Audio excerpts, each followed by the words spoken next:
Olá, meu nome é Renata Bonotto. Eu sou uma das fundadoras do Comunicatea. Também faço parte da diretoria expandida da Isaac Brasil. A Isaac Brasil é o capítulo brasileiro da Sociedade Internacional para a Comunicação Aumentativa Alternativa. Esse vídeo faz parte do projeto Comunicação, que é uma parceria entre o Comunicatea, a Isaac Brasil, a Engenan Brasil e a Abrapraxia, com a finalidade de apoiar e estimular o desenvolvimento da comunicação alternativa por aqui. Eu preparei alguns slides para essa apresentação que vai enfocar um pouquinho mais sobre os mitos e alguns equívocos que circulam por aí sobre a comunicação aumentativa e alternativa. Vamos lá? Primeiro aspecto que eu quero destacar, né, que a gente ouve muito por aí, é que a criança vai ficar preguiçosa para falar. No entanto, um dos resultados de pesquisas que nós temos é que o uso da comunicação alternativa não afeta a motivação para fala. Em especial, quando a comunicação alternativa é integrada em abordagens para o desenvolvimento da comunicação sob uma perspectiva de multimodalidade, ou seja, que outras formas de comunicação também são levadas em conta, isso favorece, sim, o desenvolvimento tanto da fala quanto da comunicação, é claro. Uma pesquisa especificamente com crianças que têm autismo, em idade escolar, com pouca oralidade, acabou também mostrando que o uso de dispositivos com saída de voz, ou seja, com vocalizadores, aumentou a produção espontânea, né? Ou seja, as crianças começaram a oralizar mais, né? E isso em comparação com as mesmas intervenções que não incluíam o uso de dispositivos com saída de voz. Por fim, também, em relação a esse aspecto, nós temos pesquisa que mostram que a comunicação alternativa pode ajudar a diminuir a frequência de comportamentos desafiadores que acabam surgindo porque a criança se sente frustrada ou porque ela não consegue se comunicar adequadamente na ausência da fala. Bom, um segundo mito que nós precisamos desconstruir é o de que as crianças pequenas elas não estão prontas ou que elas não vão precisar de comunicação alternativa até estarem mais velhas, por exemplo, quando iniciarem a escola. No entanto, as pesquisas nos mostram que a implementação, quanto mais cedo da comunicação alternativa, além de ajudar no desenvolvimento da fala, também ajuda a aumentar o vocabulário de crianças com 3 anos ou ainda menos do que isso. Também temos outras pesquisas que apontam que o uso da comunicação alternativa por crianças ainda na idade pré-escolar está associado aí ao aumento de enunciados e a utilização de mais símbolos também e o desenvolvimento da gramática, que diz respeito também a esse conhecimento de como a língua se estrutura. Por fim, a gente também tem pesquisas que nos mostram que a comunicação alternativa contribui para o aumento do vocabulário receptivo em crianças pequenas.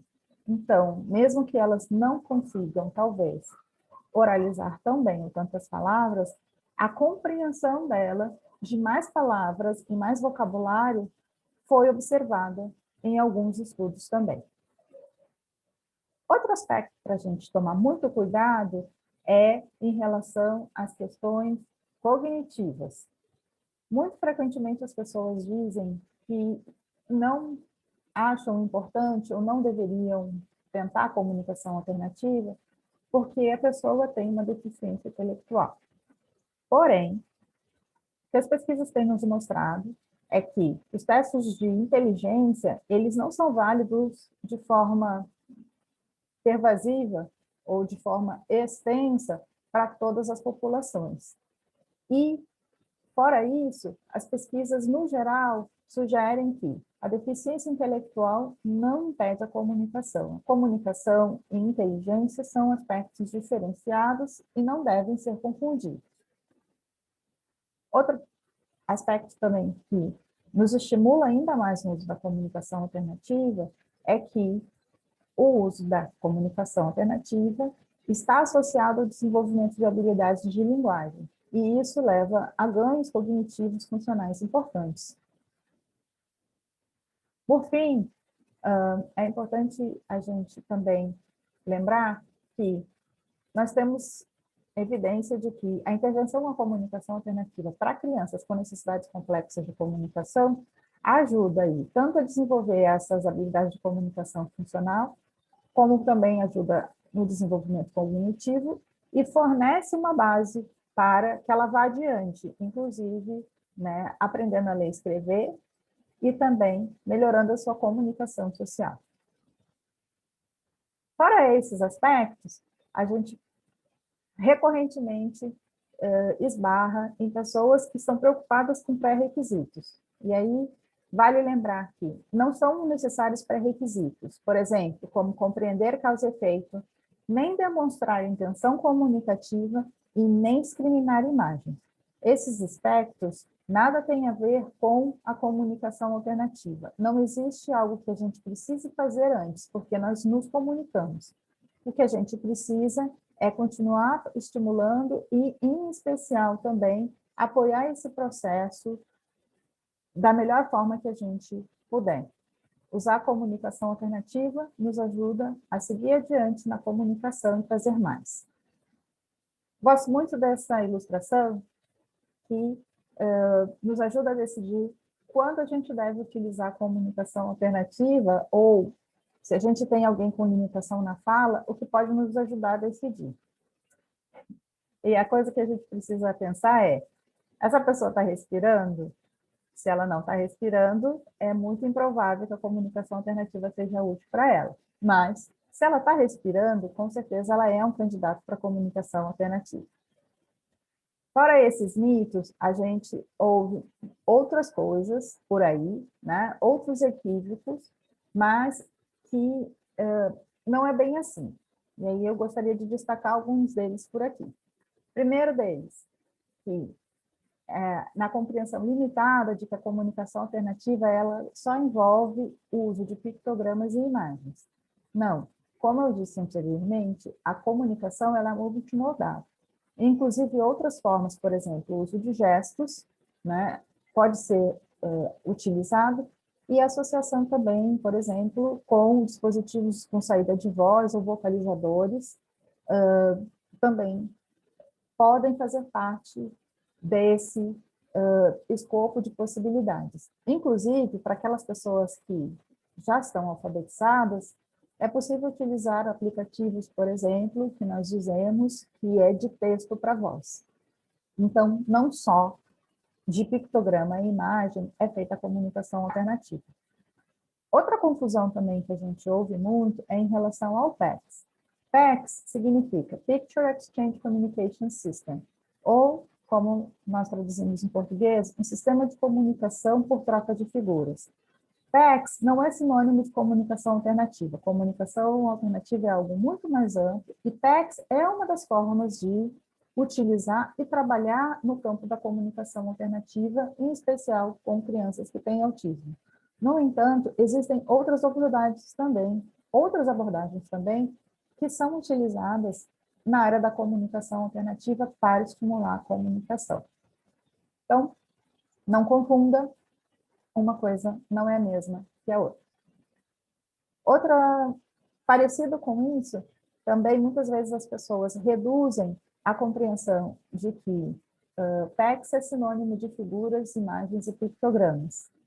Então, isso também é equivocado. O PECS é uma estratégia na área da comunicação alternativa que lança mão de 6 fases para ensinar a utilização da comunicação alternativa. Então, não confunda, PECS é o protocolo com todos os critérios e toda a abordagem de ensino em torno, né, e voltada para uma forma alternativa de comunicação que utiliza imagens. Mas as imagens não se resumem a tudo aquilo que essa abordagem é. Outra informação que a gente precisa desconstruir é que é necessário seguir uma hierarquia. Por exemplo, indo, às vezes, dos objetos concretos até a utilização de pictogramas, né, que seriam considerados mais abstratos. Na verdade, esse entendimento, ele não é necessariamente relacionado a uma sequência que nós devemos seguir na implementação da comunicação alternativa, e sim, essa hierarquia nos mostra e nos fala do quanto os símbolos, eles são mais transparentes, ou seja, mais fáceis de serem aproximados daquilo que pode ser compreendido, ou talvez mais complexo. Ok? Então, a gente não precisa seguir essa hierarquia, né? O que a gente precisa avaliar são as características da pessoa que necessita comunicação alternativa e tentar definir quais sejam os símbolos mais adequados para dar sustentação à comunicação da pessoa. E, por fim, uma outra informação, um outro equívoco que corre no campo é de que a gente precisa mudar as imagens, né? Uma vez que a gente organiza um sistema, a gente precisa mudar essas imagens de lugar para a criança generalizar mais as informações em torno, né, que utilizam os símbolos. Pelo contrário, a gente não deve mexer nos símbolos, porque uma vez que a pessoa aprende onde determinada palavra do seu sistema está, nós atrapalhamos o processo de comunicação e trazemos uma sobrecarga para ela, quando ela precisa novamente rastrear para encontrar os símbolos para sua expressão. Então, não faça isso, não mexa, né, nas imagens, uma vez que você passou por um processo de ensinar o significado de forma contextualizada e onde a pessoa já passou a entender onde aquela palavra estava localizada. Por fim, né, se você já tentou e chegou à conclusão que a comunicação alternativa não funciona, no caso, né, do seu filho, da sua filha ou da sua família, tente novamente, tente encontrar um apoio especializado para que você possa encontrar o caminho. É importante a gente lembrar que a comunicação ela é multimodal, ou seja, nós podemos nos comunicar usando diferentes possibilidades. Como a gente viu, a comunicação alternativa envolve diferentes possibilidades. É importante a gente lembrar também que antes de querer que uma pessoa use a comunicação alternativa, nós precisamos usar a comunicação alternativa com ela. É importante também não perder de vista nunca que o objetivo da comunicação alternativa é eliminar as barreiras de comunicação. E por isso, ela é o caminho que nos favorece também essa acessibilidade comunicacional. Eu espero que essas informações ajudem vocês a ter informações mais precisas e mais adequadas sobre a comunicação alternativa. E também aproveito para convidar vocês para a nossa próxima live, que vai acontecer no dia 22 de junho, com o tema de parceiros de comunicação. Enquanto isso, sigam as associações parceiras desse projeto no Instagram, no Facebook e no YouTube. Para saber um pouquinho mais sobre os mitos, não deixe de assistir também a nossa live que aconteceu tratando dessa temática. Espero que esse vídeo tenha sido útil e a gente segue em contato por aí. Se precisar, deixa um comentário que a gente também tenta responder alguma outra informação.